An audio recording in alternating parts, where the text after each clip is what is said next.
মানে একেবারে চিহ্নিত করে করে মারা হচ্ছে, ইস্যু তুলে তুলে মারা হচ্ছে। যখন কোনো ইস্যু নাই, সবাই শান্তিপূর্ণ অবস্থায় থাকতে যাচ্ছে, তখন জঙ্গি ইস্যু তৈরি করা হচ্ছে, কোন নাটক সাজানো হচ্ছে। মুসলিমদেরকে মারার জন্য ভারতে নতুন নতুন পায়তারা চলতেছে। আমাদের অঞ্চলের কনফ্লিক্টটা আপনি এড়াইতে পারবেন না। আমাদের অঞ্চলের কনফ্লিক্টটা হচ্ছে এই উগ্র হিন্দুত্ববাদীদের এগেনস্টে।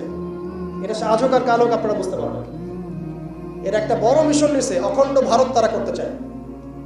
এটা স্পষ্ট এজেন্ডা ওদের। এই এজেন্ডার মধ্যে বাংলাদেশ বাইরে না, বাংলাদেশ অন্তর্ভুক্ত আছে। আজকে আবু সাইদ জীবিত থাকলে এই কথাটাই বলতো, এই জন্য রক্ত দিয়েছিলাম নাকি আমি এই জন্য রক্ত দিয়েছিলাম নাকি। আজকে মুগ্ধ থাকলে এই কথাই বলতো, আমি এই জন্য রক্ত দিই না। যা করতেছেন আপনারা, আর বেশি বললাম না, যা করতেছেন আপনারা, শহীদ ভাইরা জীবিত হইলে তার এই কথা বলতো, এই জন্য আমরা রক্ত দিই নাই। এখানে আসেন, আমি যে কথাটা বলতে যাচ্ছিলাম যে সিরাতের আদলে নবী সাল্লাল্লাহু আলাইহি ওয়াসাল্লাম এইভাবে দাওয়াতের কাজ করার পরে সবর করে, ধৈর্য ধরে, প্রয়োজনে হিজরত করে, তারপরে আবার মদিনা রাষ্ট্র কায়েম করেছেন। তারপরে দাওয়াতের সাথে সাথে জিহাদ, কিতাল এগুলোর মধ্য দিয়ে তিনি পুরা মক্কা বিজয় করলেন। এবং মক্কা বিজয়ে এই যে ভিত্তি, এর উপর দাঁড়িয়ে পুরা আরব বিজয় হল। এবং এই ভিত্তির উপর দাঁড়ায় 4 খলিফা 30 বছর শাসন করলেন, তাই না? তখন কি ইসলাম এরকম সংকুচিত অবস্থায় ছিল, দুর্বল অবস্থা ছিল? মোটেই না। বরং স্পেন থেকে, একেবারে স্পেন থেকে এদিকে চায়না পর্যন্ত, এইদিকে আফ্রিকা থেকে নিয়ে পুরো সিন্ধু পর্যন্ত, এই পুরো জায়গাটা আমাদের ছিল। চিন্তা করা যায়? চিন্তা করছেন একবার যে উমর রাদিয়াল্লাহু আনহু একটা এই খেজুরের বানানো মসজিদে বসে আছেন? ভাবা যায়? এই মাটির মধ্যে তিনি শুয়ে আছেন। রোমান সম্রাটের একজন দূত এসে দেখলো তিনি মাটিতে শুয়ে আছেন, দুপুরবেলা রেস্ট নিচ্ছেন। আর তার বাহিনী এইদিকে পৌঁছে গেছে একেবারে শাম পর্যন্ত, এদিকে পৌঁছে গেছে পারস্য পর্যন্ত। ভাবা যায় এগুলা? ওসমান রাদিয়াল্লাহু আনহুর সময় একদম সাইপ্রাস দ্বীপপুঞ্জ থেকে শুরু করে বাকি সব বিজয় হয়েছে। উমাইয়াদের সময় দেখা গেছে একদম স্পেন থেকে নিয়ে এদিকে চায়না পর্যন্ত, আর বললো আফ্রিকা থেকে নিয়ে সিন্ধু পর্যন্ত বিজয় হয়েছে। আব্বাসীয়দের সময় হয়েছে। এইভাবে প্রায় 1250 বছর আমরা ওয়ার্ল্ডকে শাসন করছি। তখন একটা মুসলিম নারীর দিকে চোখ তুলে তাকানোর জরুরত কেউ করতো না। একটা মুসলিম ভাইকে অন্যায়ভাবে হত্যা করবে সাহসী কারো ছিল না, গায়ে টোকা দিবে এই সাহসী ছিল না। মানে একেবারে চিহ্নিত করে করে মারা হচ্ছে, ইস্যু তুলে তুলে মারা হচ্ছে। যখন কোনো ইস্যু নাই, সবাই শান্তিপূর্ণ অবস্থায় থাকতে যাচ্ছে, তখন জঙ্গি ইস্যু তৈরি করা হচ্ছে, কোন নাটক সাজানো হচ্ছে। মুসলিমদেরকে মারার জন্য ভারতে নতুন নতুন পায়তারা চলতেছে। এখন আমাদের এই ভাইরা তো বদ্ধ একটা জায়গায়। আপনারাই বলেন তারা কি করবে এখন? তারা মিশন নিছে, রাষ্ট্রীয়ভাবে মিশন নিছে মুসলিম নিধনের। এখন এই ভাইদের কোনো রাষ্ট্র নাই, কোনো জামায়া নাই, কোনো আমির নাই, কোনো এদাদ নাই, কোনো জিহাদের কোনো মানে ওখানে অবস্থাই নাই করার মতো তাদের, তাই না? ভিতরের কথা বলছি আমি, কাশ্মীরের কথা বলছি না। তাহলে এই ভাইরা এখন কি করবে? এই যে অবস্থা, এই অবস্থা কি মনে করছেন আমাদেরকে প্রভাবিত করবে না? অভ্যন্তরীণভাবে এখানে বাংলাদেশে আমরা বেশিরভাগ মুসলিম হলেও আমাদের আশেপাশে চতুর্দিকে ঘোরাফেরা করতেছে কুফাররা, চতুর্দিকে ঘোরাফেরা করতেছে। আপনি কাকে বিশ্বাস করবেন? চায়নাকে বিশ্বাস করবেন? ভারতকে বিশ্বাস করবেন? নেপাল ভুটানকে বিশ্বাস করবেন? না মায়ানমারকে বিশ্বাস করবেন? আপনি যাবেন কোন দিকে? আমাদের প্রস্তুতিটা কি? আমাদের প্রিপারেশন কি? রাষ্ট্র কি প্রিপারেশন নিচ্ছে? আমার কথা হচ্ছে রাষ্ট্র নাকি যুদ্ধ করে? সবাই বলেন একটা কথা না, রাষ্ট্রের অধীনে যুদ্ধ। তো রাষ্ট্র কি প্রিপারেশন নিচ্ছে? রাষ্ট্রের সেই ফিকির আছে কিনা? রাষ্ট্রের তো এই ফিকিরটুকু নাই যে রাষ্ট্রের মধ্যে ইসলামিক আইনগুলো বাস্তবায়িত হোক। এইটুকু ফিকির নাই তো আপনাদের। যারা ইলেকশন নির্বাচন গণতন্ত্র এগুলো করতেছেন, কার ফিকির আছে? আল্লাহর কসম করে বুকে হাত দিয়ে বলেন তো কার ফিকির আছে ক্ষমতায় গিয়ে আপনি আল্লাহর আইন বাস্তবায়ন করবেন? ইসলামপন্থী ভাইদের কথা বাদ দিচ্ছি, ইসলামপন্থী ভাইদের কথা বাদ দিলাম, আমি সেকুলারদের কথা বলছি, ডেমোক্রেটিকদের কথা বলছি। কারণ রাষ্ট্র চলে আসছে এইভাবেই। আর যারা ফিকির করছেন ইসলাম নিয়ে আমি যাব, ওখানে গিয়ে এটা করবো, এটা আপনি ডেমোক্রেটিক সিস্টেমে করতে পারবেন না। আপনাকে সিস্টেমটা সরাই ফেলতে হবে।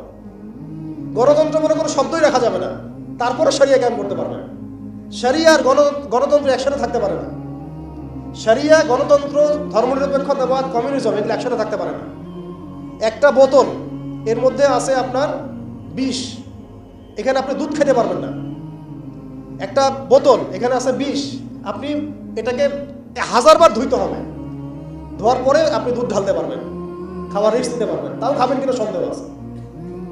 আর এগুলো তো হচ্ছে মারাত্মক শিরকের বিষ। আমাদের হচ্ছে বড় কান্ট্রি আছে একটা তুরস্ক, একটা ইসলামিক ল বাস্তবায়ন করছে কিনা দেখায়। বড় একটা কান্ট্রি আছে মিশর, দেখায় না আমাকে একটা ইসলামিক ল বাস্তবায়ন করতে পারছে কিনা। তিউনিসিয়া পারছে কিনা, আজারবাইজান পারছে কিনা, মরক্কো পারছে কিনা, ইথিওপিয়া পারছে কিনা, আপনারা বলেন পারছে কি? ইয়েমেন পারছে কিনা, জর্ডান পারছে কিনা, লেবানন পারছে কিনা? পারে নাই। আফগানিস্তান পারছে কেন? আফগানিস্তান পারছে কেন? কারণ তারা সিস্টেমগুলোকে সরাই দিছে। এটাই শরিয়া কায়েম করার রাস্তা, আর কোনো রাস্তা নাই।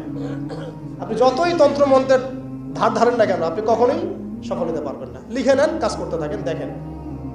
ফান্তাজিরু ওয়া ইন্না মাআকুম মিনাল মুনতাজিরিন। কোনো সমস্যা নাই।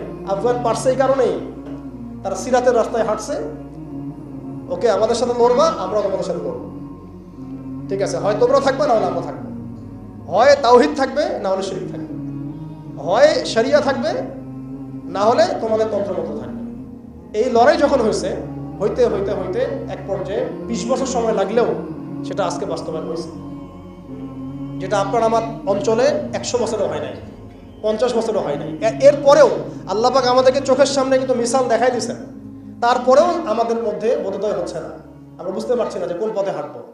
দেশের যত সমস্যা দেখবেন, মিডিয়া যান, মিডিয়ায় গেলে মনে হবে দেশের সমস্ত সমস্যার হালত এবং সমাধান হচ্ছে একটা বিষয়, মিডিয়ার ভাষায়। মিডিয়ায় ঢোকেন, দেখেন কি হচ্ছে, অনেক প্রবলেম দেশের মধ্যে, সংস্কার এইটা সেটা অনেক কিছু হচ্ছে। ভাবখানা এমন যে সব কিছু থেকে উদ্ধার করবে আমাকে একটা শব্দ, তার নাম নির্বাচন। তার নাম মানে নির্বাচন হলেই সব সমাধান হয়ে যাবে, বাস খালাস। এটা আমাদের আকীদা, আমাদের চিন্তা এরকম ভাই। একটা মুদির দোকানদারকে জিজ্ঞাসা করেন, সেও এই কথাই বলবে। আবার বুদ্ধিজীবীকে জিজ্ঞাসা করেন, সেও এই কথাই বলতেছে। টকশোতে বসে সেও এই কথা বলতেছে। এমপিকে বলেন, সেও এই কথা বলতেছে। মানে পুরো অবচেতন দাসত্ব, অবচেতন ইবাদত। দেখেন আমাদের অবচেতন মনে আমরা ইবাদত করে ফেলছি গণতন্ত্রের, ওদের তন্ত্রমন্ত্রগুলো। ইলেকশন দিলে সব সমাধান হয়ে যাবে? কোন পদ্ধতিতে আপনি দিবেন? দেওয়ার পরে কি হবে? মূলনীতি কি থাকবে? সংবিধান কি থাকবে? সংস্কারগুলো কি কি হবে? আপনি কি আল্লাহর জমিন, আল্লাহর দিন কায়েমের দিকে আসবেন কিনা? এখানে তো অনেক কথা আছে। এগুলোকে সলিউশন না করে XYZ যেই আসুক, আপনি আমাকে বসায় দিল, আমি কিছুই করতে পারবো না। সিম্পল, আমাকে বসায় দেন, আমি কিছুই করতে পারবো না। আপনি সবচেয়ে পরহেজগার মানুষটাকে বসায় দেন, সেও কিছু করতে পারবে না, কারণ সিস্টেমটাই তাকে করতে দিবে না। এই জিনিসগুলো আমাদের বোঝা উচিত। উম্মার সংকটগুলো এইভাবে আমাদের আইডেন্টিফাই করতে হবে। এখানে আমাদের ওই হারানো ঐতিহ্যটাকে আমরা বুঝতে পারলাম, আমরা কোথায় ছিলাম আমরা, এটা কি বুঝতে পারছেন? এখন দেখেন আমরা আসি কোথায়। এখন আসি কোথায়? এক বাক্যে, আমাদের সারা ওয়ার্ল্ডে কোনো খিলাফা স্টেট নাই, 1 নাম্বার কথা। 2 নাম্বার, নাই তো নাই, জেরুজালেম আমাদের হাতে ছিল, ওইটাও আমাদের কাছ থেকে কেড়ে নেওয়া হয়েছে। তারপরে আমাদেরকে এরকম 57টা পিস পিস রাষ্ট্রে ভাগ করা হয়েছে, ওই খেলাফা রাষ্ট্রকে বাদ দিয়ে।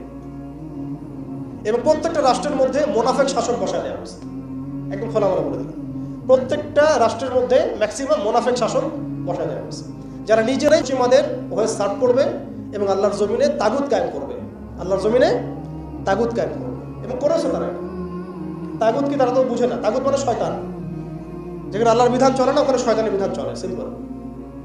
এটা 1000 জন বুদ্ধিজীবী মিলেও যদি একটা সংবিধান লিখে আর সেখানে আল্লাহ বিরোধী আইন থাকে, সেটা তাগুত। সেটার নাম কি? তাগুত। এই তাগুত মানে শয়তান। কেউ যদি ওর প্রতি ইমানদার হয়ে মারা যায়, জাহান্নামে যাবে। কেউ যদি ওর প্রতি ইমানদার হয়ে মারা যায়, সরাসরি জাহান্নামে যাবে ইনশাআল্লাহ, কারণ সে তাগুতের দাসত্ব করছে। আর আমাদেরকে বলাই হয়েছিল, ওয়া মা ইয়াকফুর বিত-তাগুত ওয়া ইউমিন বিল্লাহ ফাকাদ ইসতামসাকা বিল উরওয়াতিল উযকা লা ইনফিসামা লাহা ওয়াল্লাহু সামিউন আলিম। সূরা বাকারায় 256 নম্বর আয়াত পড়ে দিন, বাসায় গিয়ে আয়াতুল কুরসির পড়ে আছে। তাগুতকে কুফরি না করা পর্যন্ত কেউ মুমিন হইতে পারবে না। তাগুতের সাথে কুফরি না করা পর্যন্ত কেউ মুমিন হইতে পারবে না, এটাই বাস্তব। এখন এইভাবে আমাদেরকে ভাগ করা হয়, মুনাফিক শাসক বসায় দেওয়া হয়। শুধু তাই না, প্রত্যেকটা কান্ট্রির মধ্যে ওই 4 দেবতা 5 দেবতা ঢুকায় দেওয়া হয়েছে, ওই যে বললাম আগে। তারপরে একটা ডিপার্টমেন্ট ধরে ধরে তারা ধ্বংস করছে, একটা ডিপার্টমেন্ট ধরে ধরে। রাজনীতি ধ্বংস করছে, ইসলামিক রাজনীতি সরাই দিয়েছে। অর্থনীতি ধ্বংস করছে, সুদ ঢুকাই দিয়েছে। তার মধ্যে ঘুষ আছে, ইনফ্লেশন আছে, দুর্নীতি আছে, এগুলো তো আছেই। তারপরে সমাজের যে আমাদের ব্যাপারগুলো, সমাজের নীতি নৈতিকতার বিষয়গুলো দেখেন একেবারেই উঠাই দিচ্ছে, দিন দিন দিন দিন উঠাই দিচ্ছে। যে না ব্যবচার এগুলো তো ছড়াচ্ছেই, ফ্রি মিক্সিং দিয়ে দিছে, ছেলেমেয়ের অবাধ মেলামেশা, মানে সমাজের একটা যে স্থিতিশীলতা থাকে মুসলিমদের, এটাকে ধ্বংস করছে না, ওদের অনুগত দাসদেরকে দিয়ে করাচ্ছে। সমাজকে ধ্বংস করছে, অর্থনীতি ধ্বংস করছে, রাজনীতি ধ্বংস করছে, মিডিয়াগুলো ওদের হাতে নিয়ে নিছে। মিডিয়া হাতে নেওয়া মানে হচ্ছে মানে দিনকে ওরা রাত বানাই দেবে, রাতকে দিন বানাই দেবে। আর আপনারা তাদেরকে এত বিশ্বাসও করেন, অনেকে একটু ইসলামিক নিউজ করলে আপনারা বিশ্বাসও করেন। এই হচ্ছে মিডিয়ার অবস্থা, প্রত্যেকটা মিডিয়া ওরা হাতে নিয়ে নিছে। এবং এর সাথে প্রযুক্তিগত উন্নয়ন। আমি তো বলছিলাম যে মানে আমাদেরকে এইভাবে মনিটর করা হতো যে আমাদের ফোনে যদি আপনি একটা কল দেন, মেসেজ করেন, তাহলে আপনি ট্রেস হয়ে যাবেন। এইভাবে মনিটর করা যায়।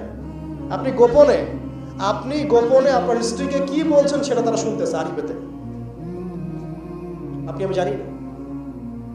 আপনি আপনার ওয়াইফকে ফোনে গোপনে কি বলতেছেন ওইটা তারা রেকর্ড করতেছে। সুবহানাল্লাহ। তো আমি বলতে চাচ্ছিলাম আমরা কোন জায়গায় আসছি, এই জায়গায় এখনকার হালত, আজকে এই জায়গায় তারা আমাদেরকে নিয়ে আসছে। এখন প্রশ্ন হচ্ছে যে এই ওদের যে মানে অগ্রগতি, আমাদের যে অধঃপতন, এই জিনিসটার জন্য কি শুধু তারাই দায়ী না আমরাও দায়ী আছি? শুধু কি তারাই দায়ী না আমরা দায়ী আছি? আমরা আমাদের আগে দোষগুলো খুঁজে বের করব, আমরা নিজেরা আমাদের আগে ল্যাকিংসগুলোকে খুঁজে বের করব। আপনি দেখবেন, খুঁজতে থাকেন, প্রথম ল্যাকিংস পাবেন আপনি আমি, বেশিরভাগ মানুষই জীবনের মৌলিক উদ্দেশ্য থেকে সরে গেছে। আমরা দুনিয়াদার হয়ে গেছি ভাই। আমরা এই দুনিয়াতে এইভাবে থাকার জন্য আসি নাই। আল্লাহ পাক আমাদেরকে পাঠাইছেন এই দুনিয়াতে দুইটা কাজ দিয়ে। একটা হচ্ছে আল্লাহর ইবাদত করতে হবে এবং তার জমিনে দিন কায়েম করতে হবে। এখানে আমি অন্য কোনো উদ্দেশ্যে আসি নাই, আমরা মুসাফির এখানে সবাই। আল্লাহ পাক বলেছেন ওয়া মা খালাকতুল জিন্না ওয়াল ইনসা ইল্লা লিয়াবুদুন, আর ইন তানসুরুল্লাহ ইয়ানসুরকুম ওয়া ইউসাব্বিত আকদামাকুম ওয়ালা তামুতুন্না ইল্লা ওয়া আনতুম মুসলিমুন। কতগুলো আয়াত আছে।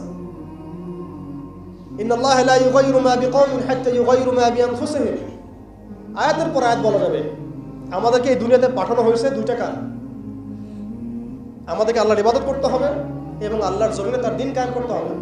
এটা আমাদের কাজ, বাকি সবকিছু গৌণ, এগুলো মুখ্য কাজ, মেইন।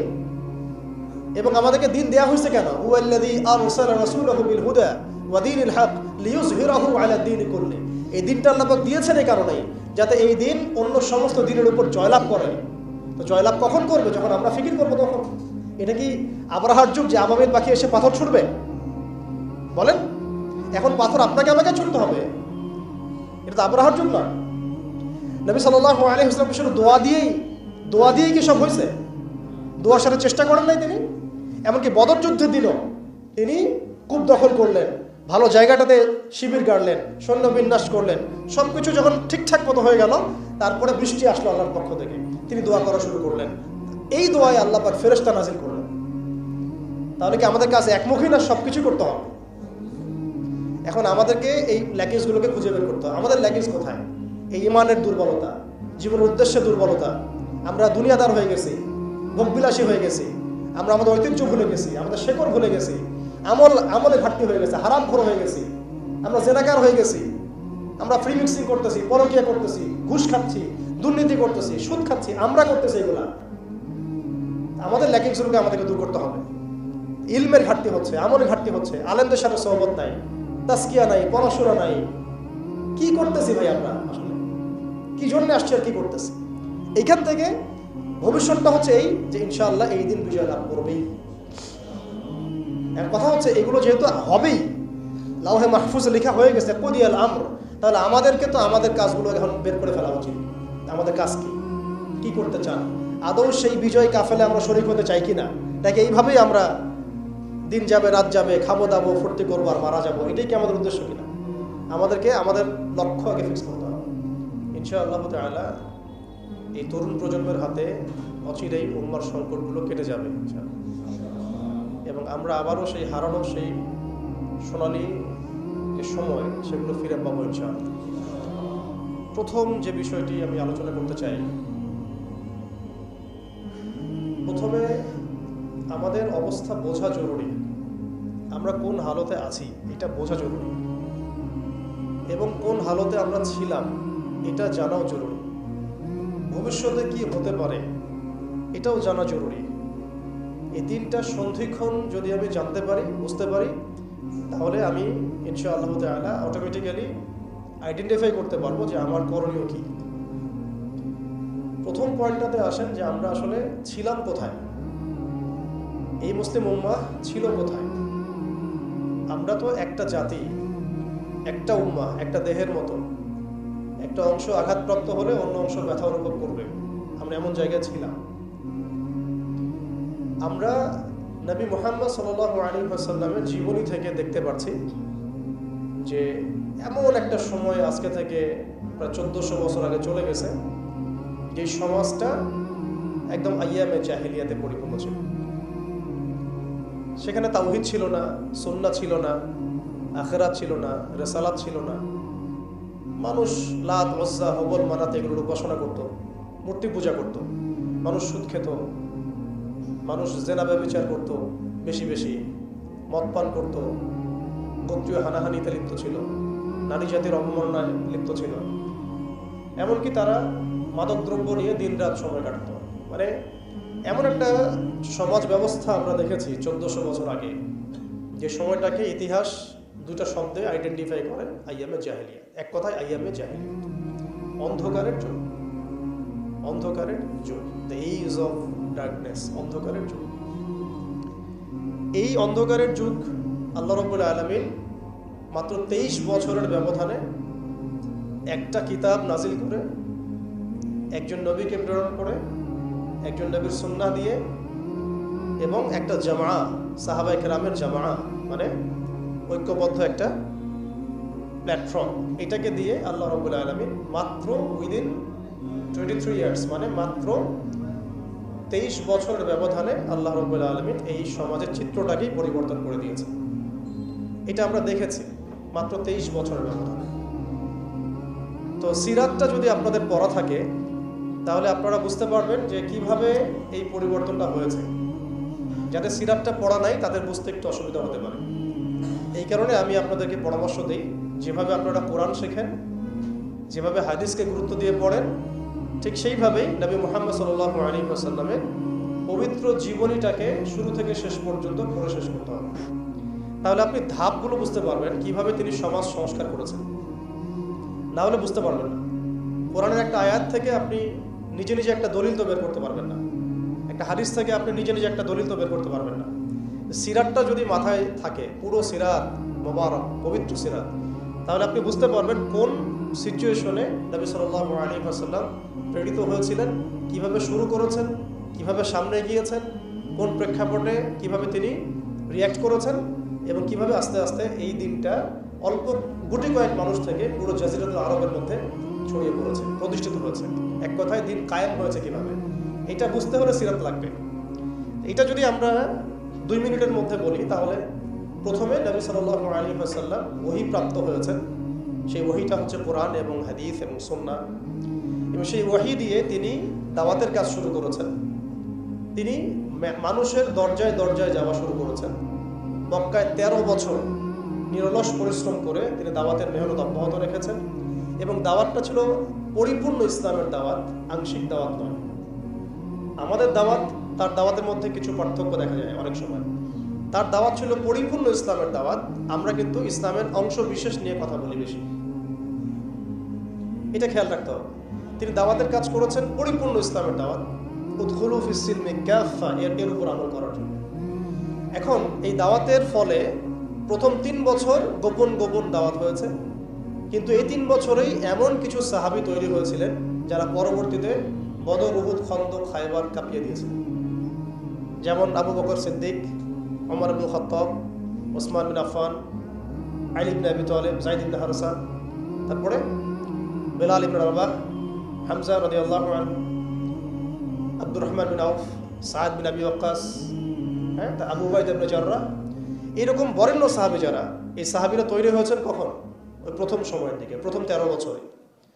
প্রথম 3 বছর গোপন দাওয়াতে এরকম বরেণ্য সাহাবায়ে কেরাম ইসলাম কবুল করা শুরু করেন। এরপরে দাওয়াতের গতি আরও বেগবান হয় যখন মক্কার শক্তিশালী কিছু মানুষ ইসলাম কবুল করেন, যেমন হামজা রাদিয়াল্লাহু আনহু, ওমর ইবনে খাত্তাব, এইরকম কিছু মানুষ। কারণ তাদের একজনের বক্তব্য বা একজনের অবস্থান সমাজে আরও 100 জনের সমান ছিল, 1000 জনের সমান ছিল। যখন সমাজে দাওয়াতের মধ্য দিয়ে প্রভাবশালী কিছু ব্যক্তি ইসলামের দিকে চলে আসে, তখন ইসলাম শক্তিশালী হয় এবং দাওয়াতটা বেগবান হওয়া শুরু হলো। দাওয়াত যত বেগবান হওয়া শুরু হলো, ততই কাফেরদের নির্যাতন বাড়তে থাকলো। দাওয়াত যত বেগবান হচ্ছিল, নির্যাতনের মাত্রা তত বাড়ছিল। আমরা বিপরীতভাবে বলতে পারি, নির্যাতনের মাত্রা যত বাড়ছিল, দাওয়াতও তত বেগবান হচ্ছে। আজকের বিষয় তাই হচ্ছে। ইসলামকে মুছে ফেলার যত চেষ্টা করা হচ্ছে, ইসলাম ততই ছড়িয়ে পড়ছে, আলহামদুলিল্লাহ। তো এই বিষয়গুলো সিরাত থেকে দেখবেন সব মিলে যাবে। ওই যে আইয়ামে জাহিলিয়াতের বর্ণনা দিলাম, এখনকার বিশ্বে এই প্রত্যেকটা জাহিলিয়াত মজুদ আছে। প্রথমে যে আইয়ামে জাহিলিয়াতের যে খাসলতগুলো বললাম, সেগুলো এখনকার বিশ্বে শতভাগ মজুদ আছে। এটা অনেক লম্বা আলোচনা। এখন তো মানুষ সরাসরি মুসলিমরা লাত, ওজ্জা, হবল, মানাতের ইবাদত না করলেও অদৃশ্য কিছু শিরকি মতবাদের ইবাদত করে। যেমন গণতন্ত্র, যেমন কমিউনিজম, ধর্মনিরপেক্ষতাবাদ, তারপরে জাতীয়তাবাদ, তারপরে এথিজম, নাস্তিকতা। এগুলো দেখা যায় না, ছোঁয়া যায় না, ভার্চুয়াল, ইনভিজিবল, কিন্তু এগুলো একটা আদর্শ। যে আদর্শগুলোর মধ্যে কুফর আছে, শিরক আছে, হারাম আছে, তাগুত আছে। সরাসরি মূর্তির সামনে সেজদা না করলেও অবচেতনভাবে মুসলিমরা আজকে এই মতবাদগুলোর পূজা করতেছে। এটাও শিরকের মধ্যেই পড়ছে, আংশিক হইলেও। কোনো কোনো ক্ষেত্রে যদি আকীদা ঠিক না থাকে, তাহলে পরিপূর্ণ শিরক হবে। এখন কথা হচ্ছে, এটা গেল মুসলমানদের অবস্থা। অমুসলিমরা তো মূর্তি পূজা করছেই। বিশ্বের বেশিরভাগ মানুষ এখন দেখা যাচ্ছে খ্রিস্টান ধর্মাবলম্বী, যারা ঈসা আলাইহিস সালামকে আল্লাহর পুত্র সাব্যস্ত করছেন। আর মালউন যারা, মালউন মুশরিক, তারা কি করছে এটা তো আপনারা দেখতেই পাচ্ছেন। তারা লক্ষ কোটি দেবতার পূজা করছে, প্রকৃতি পূজা করছে। এর বাইরে আবার নতুন মতবাদ আসছে এখনকার বিশ্বে, নাস্তিকতা, যেটা এত এত উঁচু স্তরে ছিল না বিশ্বে কখনো। এই নাস্তিকতা দিন দিন এটা বাড়ছে আর বাড়ছে, বাড়ছে আর বাড়ছে। মানুষকে আল্লাহর দাসত্ব থেকে বের করে অন্য কোনো সত্তার দাসত্বের দিকে তারা নিয়ে যাওয়ার চেষ্টা করছে নাস্তিকতার আদলে। এখন যাই হোক, ওই জাহালাতগুলো এখন দূর হয় নাই, বরং বহু উঁচু স্তরে এটা সমাজে ছড়িয়ে পড়েছে আরো। কারণ সেই স্বর্ণযুগ থেকে আমরা বের হয়ে আসছি, সেই স্বর্ণযুগ আমাদের এখন তো নাই। এখন ওই যে সুদ, এই সুদ এখন হয়েছে বিশ্ব ব্যবস্থার সুদভিত্তিক ব্যাংকিং সিস্টেম। একই সুদ, বরং তার চেয়ে ভয়াবহ। 90% মুসলিম সুদের সাথে সম্পৃক্ত, অলমোস্ট। হিসেব করে দেখেন আপনারা। থাকতে হবেই ওয়ার্ল্ড ব্যাংকের আন্ডারে, IMF এর আন্ডারে, ফেডারেল রিজার্ভ ব্যাংকের আন্ডারে। তো অনেক গভীর বিষয়গুলো। মূল কথা হচ্ছে, ওই সুদভিত্তিক অর্থ ব্যবস্থা এখন পর্যন্ত যায় নাই, বরং এখন ওয়ার্ল্ড ওয়াইড এটাকে আমরা বলি গ্লোবালাইজেশন হয়েছে। মাদক, সেটা কি থেমে গেছে? আইয়ামে জাহিলিয়াতের মাদক এখন বরং আরো উঁচু স্তরে আছে। কোন মুসলিম কান্ট্রি আছে যেটা মাদক মুক্ত? আরবের মধ্যেও দেখবেন মানুষ ওপেনে মাদক খাচ্ছে, আরবের মধ্যেই। যারা গিয়েছেন, যাওয়া আসা করেন, তা তো দেখেনি। মাদক থেকে কে মুক্ত? কোন কোন ন্যাশনটা মুক্ত মুসলিমদের মধ্যে? বরং ইসলামিক কান্ট্রিগুলোতে মদকে সংবিধান দিয়ে হালাল করা হয়েছে। ইসলামিক কান্ট্রিগুলো বলি আমরা, যে তথাকথিত ইসলামিক কান্ট্রি, বাংলাদেশকে তো অনেক ইসলামিক কান্ট্রি মনে করে, ঠিক আছে? পাকিস্তানকে ইসলামিক কান্ট্রি মনে করে, ইরানকে ইসলামিক কান্ট্রি মনে করে, ঠিক আছে? জর্ডানকে ইসলামিক কান্ট্রি মনে করে, লেবাননকে ইসলামিক কান্ট্রি মনে করে। ইসলামিক কান্ট্রি আর ইসলামিক স্টেট এগুলো এক না বিষয়। মুসলিম সংখ্যাগরিষ্ঠ থাকলেই একটা রাষ্ট্র ইসলামিক স্টেট হয় না। মুসলিম সংখ্যাগরিষ্ঠ থাকলে একটা রাষ্ট্র কখনো ইসলামিক স্টেট হয় না। একটা রাষ্ট্র তখনই ইসলামিক স্টেট হয় যখন সেটা আল্লাহর আইন দ্বারা পরিচালিত হয়। তো বাংলাদেশ কি আল্লাহর আইন দ্বারা পরিচালিত হয়? সবাই জানি এটা হয় না। এটা হওয়ার ইচ্ছাও কি তাদের আছে? যারা লিডিং রোল প্লে করে তাদের তো ইচ্ছাও নাই, কারণ তারা মনে করে ইসলামিক আইন দিয়ে যদি রাষ্ট্র চলে, তাহলে রাষ্ট্র নাকি মৌলবাদী রাষ্ট্র হয়ে যাবে, ভারত নাকি খেপে যাবে। এগুলো তারা মনে করে। এই জুজুর ভয় তারা আমাদেরকে দেখায়। এগুলো সব জুজুর ভয়। অথচ রাসূলুল্লাহ সাল্লাল্লাহু আলাইহি ওয়াসাল্লাম যখন মদিনা রাষ্ট্র কায়েম করেছেন, তখন বিশ্বে রোমানরা পরাশক্তি ছিল, পারস্যরা পরাশক্তি ছিল। মদিনা রাষ্ট্রের আয়তন এতটুকু ছিল, ছোট না, খুব বড় রাষ্ট্র ছিল না, ছোট একটা রাষ্ট্র, জনসংখ্যাও কম। বনু কুরাইজা, বনু কাইনুকা, বনু নাজির আছে, পাশে আবার কিছু পত্তলিকও আছে। মদিনার ভিতরে আবার মুনাফিকরাও আছে। তাদের তাদের অস্তিত্বের উপরেই মদিনা রাষ্ট্র কায়েম হলো এবং সেখানে আল্লাহ পাকের বিধান বাস্তবায়িত হলো। কই তখন তো আমরা এভাবে চিন্তা করি নাই যে রোমানরা খেপে যাবে, পার্সিয়ানরা খেপে যাবে। ওরা তখন সংখ্যার দিক থেকে, অস্ত্রের দিক থেকে, জনবলের দিক থেকে, মানে আপনার সার্বভৌমত্বের দিক থেকে মুসলিমদের চেয়ে অনেক শক্তিশালী ছিল। কিন্তু কোনো মুসলিম তো এভাবে চিন্তা করে নাই যে আল্লাহর জমিন, আল্লাহর আইন বাস্তবায়িত করলে ওরা আমাদের উপর খেপে যাবে, তেরে আসবে। আর আসলেই বাকি যে কয়েকবার তেরে আসছে সে কয়েকবার তারা নাকানি চুবানি খেয়ে বিতাড়িত হয়েছে। আমরা সেই রোমানদেরকে ডিফিট করেছিলাম, সেই পার্সিয়ানদেরকে ডিফিট করেছি, সেই রোম সাম্রাজ্য, সিরিয়া, শাম এগুলো আমরা বিজয় করেছি, সে পারস্য আমরা বিজয় করেছি। যারা আমাদের এগেনস্টে দাঁড়ানোর চেষ্টা করেছে আল্লাহ পাক ধুলা বানিয়ে উড়িয়ে দিয়েছিল। কই তখন তো আমাদেরকে এত নেগেটিভ চিন্তা করতে হয় নাই, ব্যাকফুট চিন্তা করতে হয় নাই। এখন হয় কেন?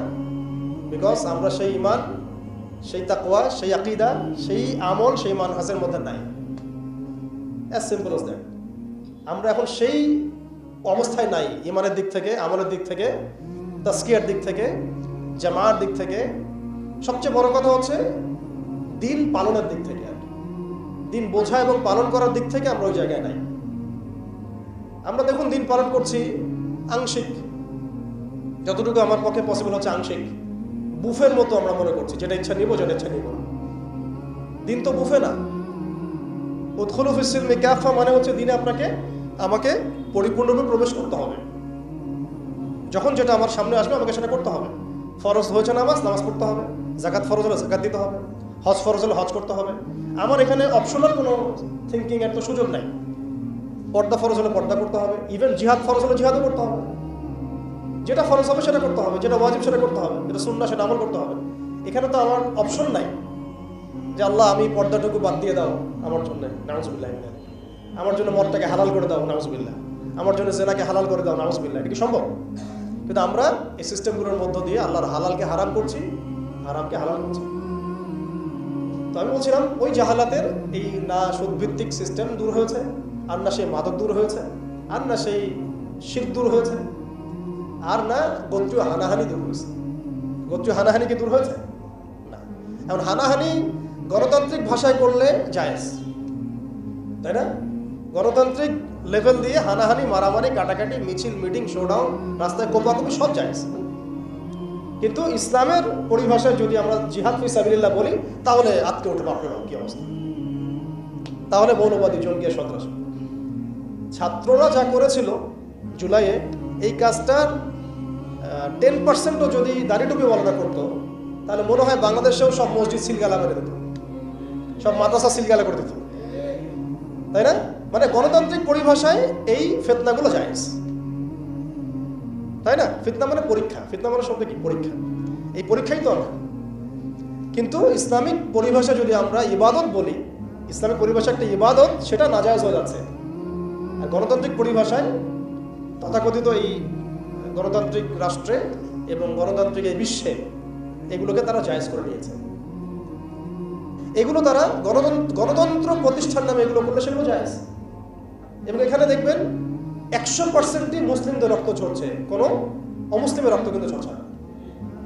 তো এগুলো তাহলে এই তন্ত্রমন্ত্রগুলোকে আমরা বলি এখনকার জামানার দেবতা, যেগুলোর পূজা ওরা করতেছে।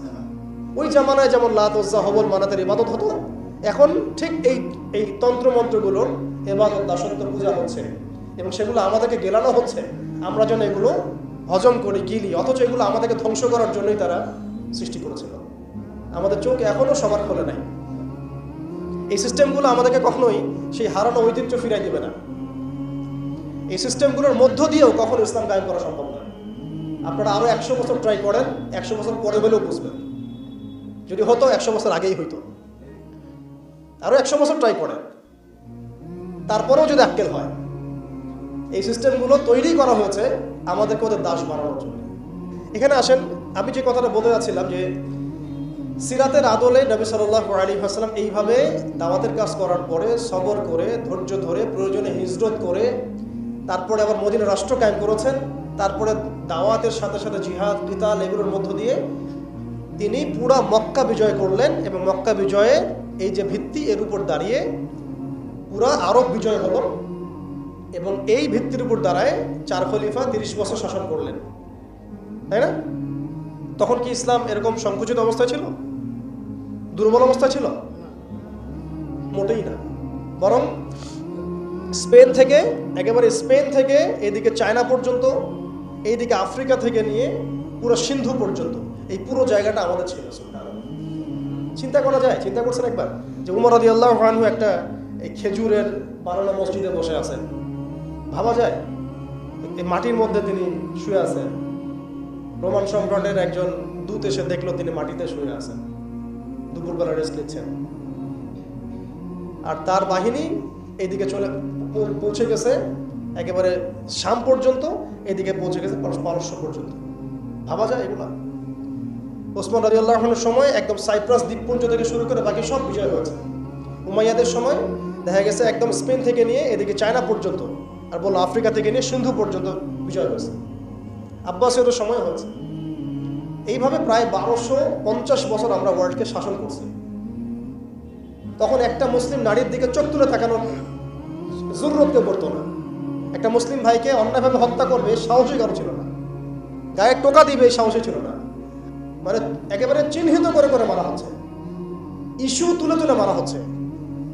যখন কোনো ইস্যু নাই, সবাই শান্তিপূর্ণ অবস্থায় থাকতে যাচ্ছে, তখন জঙ্গি ইস্যু তৈরি করা হচ্ছে, কোন নাটক সাজানো হচ্ছে। মুসলিমদেরকে মারার জন্য ভারতে নতুন নতুন পায়তারা চলতেছে। এখন আমাদের এই ভাইরা তো বদ্ধ একটা জায়গায়। আপনারাই বলেন তারা কি করবে এখন? তারা মিশন নিছে, রাষ্ট্রীয়ভাবে মিশন নিছে মুসলিম নিধনের। এখন এই ভাইদের কোনো রাষ্ট্র নাই, কোনো জামা নাই, কোনো আমির নাই, কোনো এদাদ নাই, কোনো জিহাদের কোনো মানে ওখানে অবস্থাই নাই করার মতো তাদের, তাই না? ভিতরে কথা বলছি আমি, কাশ্মীরের কথা বলছি না। তাহলে এই ভাইরা এখন কি করবে? এই যে অবস্থা, এই অবস্থা কি মনে করছেন আমাদেরকে প্রভাবিত করবে না? অভ্যন্তরীণভাবে এখানে বাংলাদেশে আমরা বেশিরভাগ মুসলিম হলেও আমাদের আশেপাশে চতুর্দিকে ঘোরাফেরা করতেছে কুফাররা, চতুর্দিকে ঘোরাফেরা করতেছে। আপনি কাকে বিশ্বাস করবেন? চায়নাকে বিশ্বাস করবেন? ভারতকে বিশ্বাস করবেন? নেপাল ভুটানকে বিশ্বাস করবেন? না মায়ানমারকে বিশ্বাস করবেন? আপনি যাবেন কোন দিকে? আমাদের প্রস্তুতিটা কি? আমাদের প্রিপারেশন কি? রাষ্ট্র কি প্রিপারেশন নিচ্ছে? আমার কথা হচ্ছে রাষ্ট্র নাকি যুদ্ধ করে? সবাই বলেন একটা কথা না, রাষ্ট্রের অধীনে যুদ্ধ। তো রাষ্ট্র কি প্রিপারেশন নিচ্ছে? রাষ্ট্রের সেই ফিকির আছে কিনা? রাষ্ট্রের তো এই ফিকিরটুকু নাই যে রাষ্ট্রের মধ্যে ইসলামিক আইনগুলো বাস্তবায়িত হোক। এইটুকু ফিকির নাই তো আপনাদের। যারা ইলেকশন নির্বাচন গণতন্ত্র এগুলো করতেছেন, কার ফিকির আছে? আল্লাহর কসম করে বুকে হাত দিয়ে বলেন তো কার ফিকির আছে ক্ষমতায় গিয়ে আপনি আল্লাহর আইন বাস্তবায়ন করবেন? ইসলামপন্থী ভাইদের কথা বাদ দিচ্ছি, ইসলামপন্থী ভাইদের কথা বাদ দিলাম, আমি সেকুলারদের কথা বলছি, ডেমোক্রেটিকদের কথা বলছি। কারণ রাষ্ট্র চলে আসছে এইভাবেই। আর যারা ফিকির করছেন ইসলাম নিয়ে আমি যাবো ওখানে গিয়ে এটা করবো, এটা আপনি ডেমোক্রেটিক সিস্টেমে করতে পারবেন না। আপনাকে সিস্টেমটা সরাই ফেলতে হবে। গণতন্ত্র বলে কোনো শব্দই রাখা যাবে না, তারপরে শরিয়া কায়েম করতে পারবেন। শরিয়া আর গণতন্ত্র একসাথে থাকতে পারে না। শরিয়া, গণতন্ত্র, ধর্মনিরপেক্ষতাবাদ, কমিউনিজম এগুলো একসাথে থাকতে পারে না। একটা বোতল, এর মধ্যে আছে আপনার বিষ, এখানে আপনি দুধ খেতে পারবেন না। একটা বোতল, এখানে আছে বিষ, আপনি এটাকে 1000 বার ধুইতে হবে, ধোয়ার পরে আপনি দুধ ঢালতে পারবেন, খাওয়ার রিস্ক দিতে পারবেন। তাও খাবেন কিনা সন্দেহ আছে। আর এগুলো তো হচ্ছে মারাত্মক শিরকের বিষ। আমাদের হচ্ছে বড় কান্ট্রি আছে একটা তুরস্ক, একটা ইসলামিক ল বাস্তবায়ন করছে কিনা দেখায়। বড় একটা কান্ট্রি আছে মিশর, দেখায় আমাকে একটা ইসলামিক ল বাস্তবায়ন করতে পারছে কিনা। তিউনিসিয়া পারছে কিনা, আজারবাইজান পারছে কিনা, মরক্কো পারছে কিনা, ইথিওপিয়া পারছে কিনা? আপনারা বলেন পারছে কি? ইয়েমেন পারছে কিনা, জর্ডান পারছে কিনা, লেবানন পারছে কিনা? পারে নাই। আফগানিস্তান পারছে কেন? আফগানিস্তান পারছে কেন? কারণ তারা সিস্টেমগুলোকে সরাই দিছে। এটাই শরিয়া কায়েম করার রাস্তা, আর কোনো রাস্তা নাই। আপনি যতই তন্ত্রমন্ত্রের ধার ধারেন না কেন, আপনি কখনোই সফল হতে পারবেন না। লিখে নেন, কাজ করতে থাকেন, দেখেন ফান্তাজিরু ওয়া ইন্না মাআকুম মিনাল মুনতাজিরিন। কোনো সমস্যা নাই। আফগান পারছে এই কারণেই, তারা সিরাতের রাস্তায় হাঁটছে। ওকে, আমাদের সাথে লড়বা, আমরা তোমাদের সাথে লড়বো। ঠিক আছে, হয় তোমরা থাকবে না হলে আমরা থাকবো। হয় তাওহীদ থাকবে না হলে শিরক থাকবে, হয় শরিয়া থাকবে না হলে তোমাদের তন্ত্রমন্ত্র থাকবে। এই লড়াই যখন হইতে হইতে এক পর্যায়ে 20 বছর সময় লাগলেও সেটা আজকে বাস্তবায়ন হয়েছে। যেটা আপনার আমার অঞ্চলে 100 বছরও হয় নাই, 50 বছরও হয় নাই। এরপরেও আল্লাহ পাক আমাদেরকে চোখের সামনে কিন্তু মিসাল দেখাই দিয়েছেন, তারপরেও আমাদের মধ্যে বোধোদয় হচ্ছে না। আমরা বুঝতে পারছি না যে কোন পথে হাঁটবো। দেশের যত সমস্যা দেখবেন, মিডিয়া যান, মিডিয়ায় গেলে মনে হবে দেশের সমস্ত সমস্যার হালত এবং সমাধান হচ্ছে একটা বিষয়, মিডিয়ার ভাষায়। মিডিয়ায় ঢোকেন, দেখেন কি হচ্ছে, অনেক প্রবলেম দেশের মধ্যে, সংস্কার এইটা সেটা অনেক কিছু হচ্ছে। ভাবখানা এমন যে সব কিছু থেকে উদ্ধার করবে আমাকে একটা শব্দ, তার নাম নির্বাচন। তার নাম মানে নির্বাচন হলেই সব সমাধান হয়ে যাবে।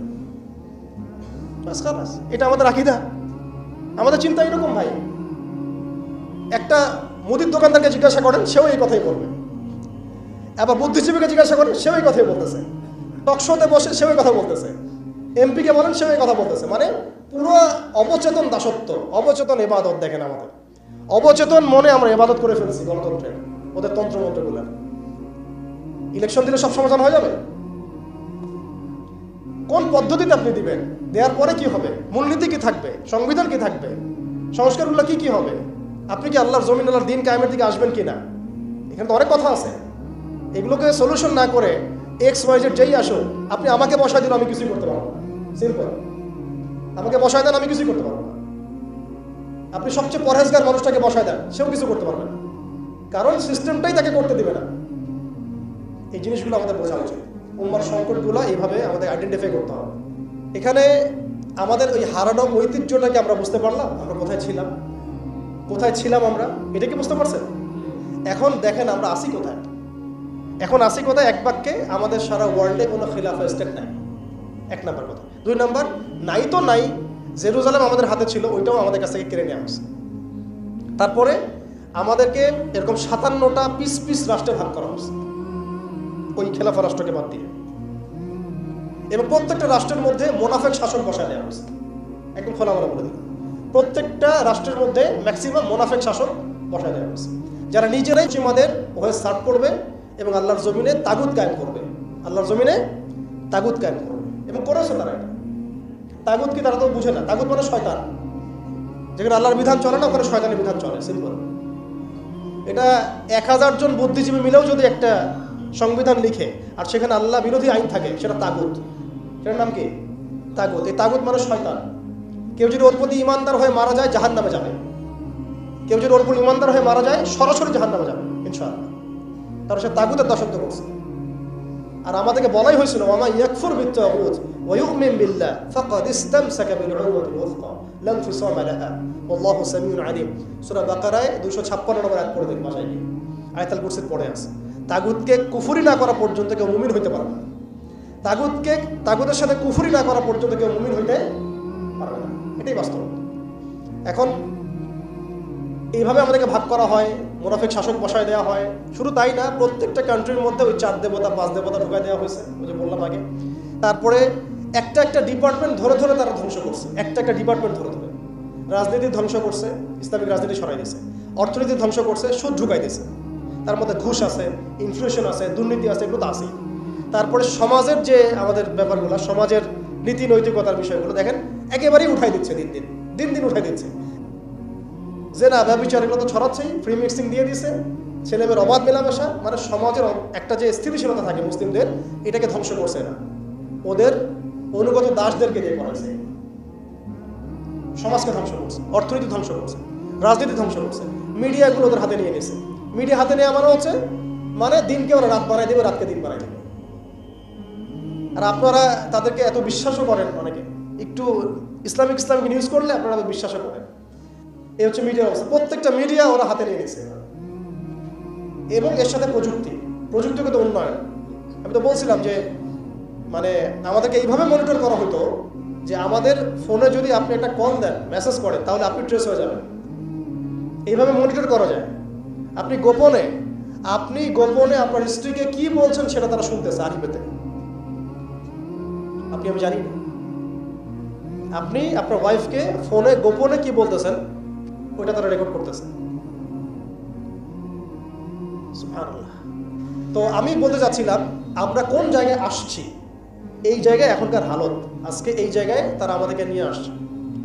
এখন প্রশ্ন হচ্ছে যে এই ওদের যে মানে অগ্রগতি, আমাদের যে অধঃপতন, এই জিনিসটার জন্য কি শুধু তারাই দায়ী না আমরাও দায়ী আছি? শুধু কি তারাই দায়ী না আমরা দায়ী আছি? আমরা আমাদের আগে দোষগুলো খুঁজে বের করব, আমরা নিজেরা আমাদের আগে ল্যাকিংসগুলোকে খুঁজে বের করব। আপনি দেখবেন, খুঁজতে থাকেন, প্রথম ল্যাকিংস পাবেন আপনি, আমি, বেশিরভাগ মানুষই জীবনের মৌলিক উদ্দেশ্য থেকে সরে গেছি। আমরা দুনিয়াদার হয়ে গেছি ভাই। আমরা এই দুনিয়াতে এইভাবে থাকার জন্য আসি নাই। আল্লাহ পাক আমাদেরকে পাঠাইছেন এই দুনিয়াতে দুইটা কাজ দিয়ে। একটা হচ্ছে আল্লাহর ইবাদত করতে হবে এবং তার জমিনে দিন কায়েম করতে হবে। এখানে আমি অন্য কোনো উদ্দেশ্যে আসি নাই, আমরা মুসাফির এখানে সবাই।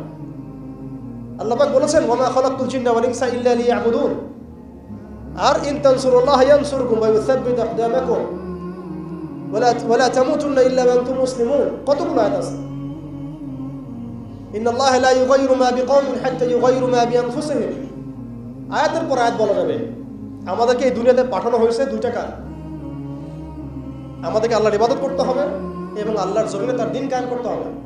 এটা আমাদের কাজ, বাকি সবকিছু গৌণ, এগুলো মুখ্য কাজ, মেইন। এবং আমাদেরকে দিন দেয়া হয়েছে কেন? হুয়াল্লাযী আরসালা রাসূলাহু বিল হুদা ওয়া দীনিল হক লিইয়ুযহিরাহু আলা দ্বীনি কুল্লি। এই দিনটা আল্লাহ পাক দিয়েছেন এই কারণেই যাতে এই দিন অন্য সমস্ত দিনের উপর জয়লাভ করে। তো জয়লাভ কখন করবে? যখন আমরা ফিকির করবো তখন। এটা কি আবরাহার যুগ যে আবাবিল পাখি এসে পাথর ছুটবে? বলেন, এখন পাথর আপনাকে আমাকে ছুটতে হবে? এটা তো আবরাহার যুগ না। নবী সাল্লাল্লাহু আলাইহি ওয়াসাল্লাম শুধু দোয়া দিয়েই কি সব হয়েছে? দোয়ার সাথে চেষ্টা করেন নাই তিনি? এমনকি বদর যুদ্ধের দিনও তিনি কূপ দখল করলেন, ভালো জায়গাটাতে শিবির গাড়লেন, সৈন্য বিন্যাস করলেন। সবকিছু যখন ঠিকঠাক মতো হয়ে গেল, তারপরে বৃষ্টি আসলো আল্লাহর পক্ষ থেকে, তিনি দোয়া করা শুরু করলেন। এই দোয়ায় আল্লাহ পাক ফেরেশতা নাজিল করলেন। তাহলে কি আমাদের কাছে একমুখী না সবকিছু করতে হবে? এখন আমাদেরকে এই ল্যাকিংসগুলোকে খুঁজে বের করতে হবে। আমাদের ল্যাকিংস কোথায়? এই ইমানের দুর্বলতা, জীবনের উদ্দেশ্যে দুর্বলতা। আমরা দুনিয়াদার হয়ে গেছি, ভোগবিলাসী হয়ে গেছি, আমরা আমাদের ঐতিহ্য ভুলে গেছি, আমাদের শেকড় ভুলে গেছি, আমলে ঘাটতি হয়ে গেছে, হারামখোর হয়ে গেছি, আমরা জেনাকার হয়ে গেছি, আমরা ফ্রি মিক্সিং করতেছি, পরকীয়া করতেছি, ঘুষ খাচ্ছি, দুর্নীতি করতেছি, সুদ খাচ্ছি, আমরা করতেছি এগুলা। আমাদের ল্যাকিংসগুলোকে আমাদেরকে দূর করতে হবে। ইলমের ঘাটতি হচ্ছে, আমলের ঘাটতি হচ্ছে, আলেমদের সাথে সোহবত নাই, তাসকিয়া নাই, পড়াশোনা নাই। কি করতেছি ভাই আমরা? আসলে কি জন্য আসছি আর কি করতেছি? এইখান থেকে ভবিষ্যৎটা হচ্ছে এই যে ইনশাআল্লাহ এই দিন বিজয় লাভ করবেই। এক কথা হচ্ছে এগুলো যেহেতু হবেই, লাওহে মাহফুজে লেখা হয়ে গেছে কুদিয়াল আমর, তাহলে আমাদেরকে তো আমাদের কাজগুলো এখন বের করে ফেলা উচিত।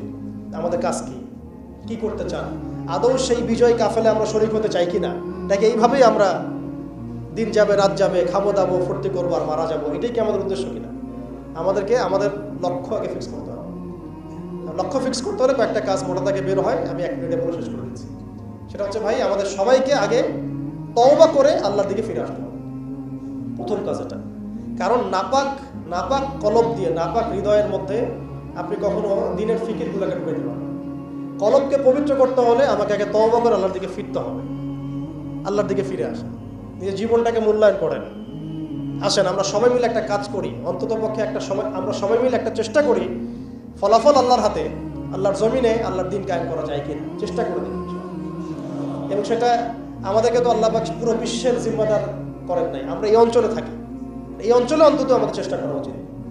অন্য অঞ্চলে তো ভাইরা চেষ্টা করছে, আফগানের ভাইরা তো আমাদের জন্য পরোয়া করে বসে থাকে নাই, ওই আফ্রিকার ভাইরাও তো বসে নাই, কেউ কি বসে আছে? দেখেন যাদের কাজ করা তারা কিন্তু ঠিকই করতেছে। আমাদের অঞ্চলের কনফ্লিক্টটা আপনি এড়াইতে পারবেন না। আমাদের অঞ্চলের কনফ্লিক্টটা হচ্ছে এই উগ্র হিন্দুত্ববাদীদের এগেনস্টে। এটা আজ হোক আর কাল হোক আপনারা বুঝতে পারবেন। এর একটা বড় মিশন নিছে, অখণ্ড ভারত তারা করতে চায়, এটা স্পষ্ট এজেন্ডা ওদের।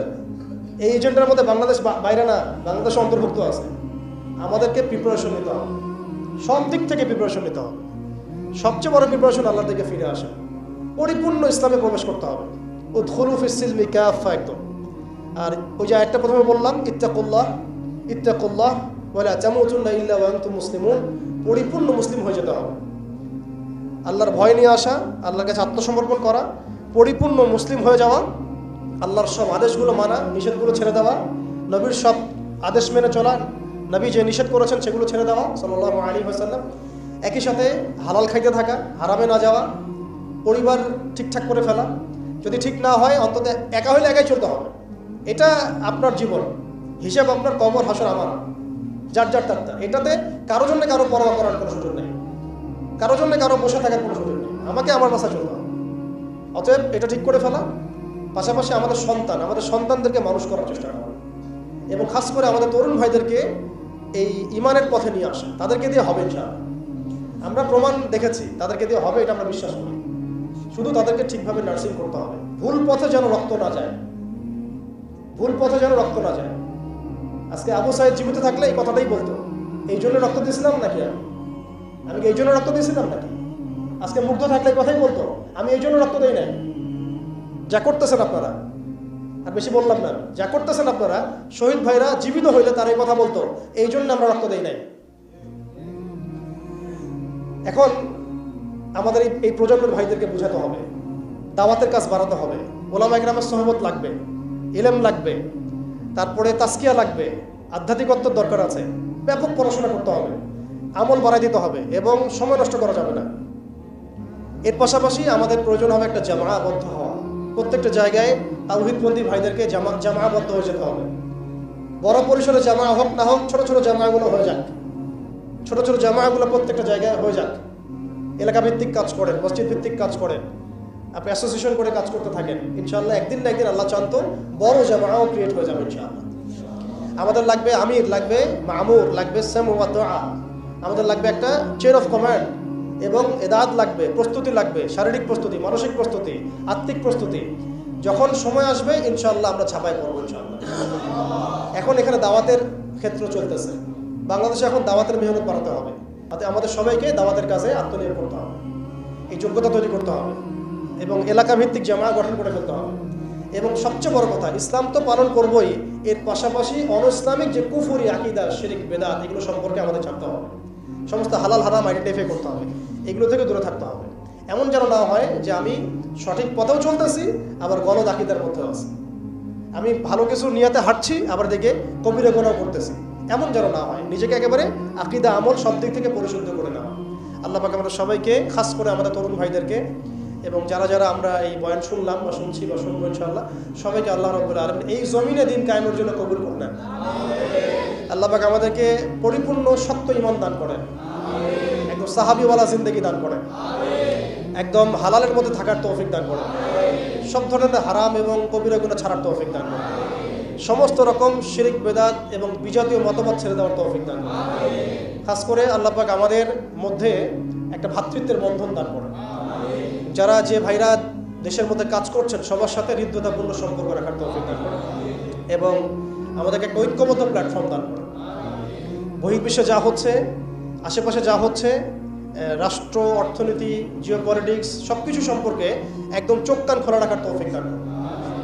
যখন যে হালত আসবে সেইভাবে আমরা রিয়াক্ট করবো ইনশাআল্লাহ।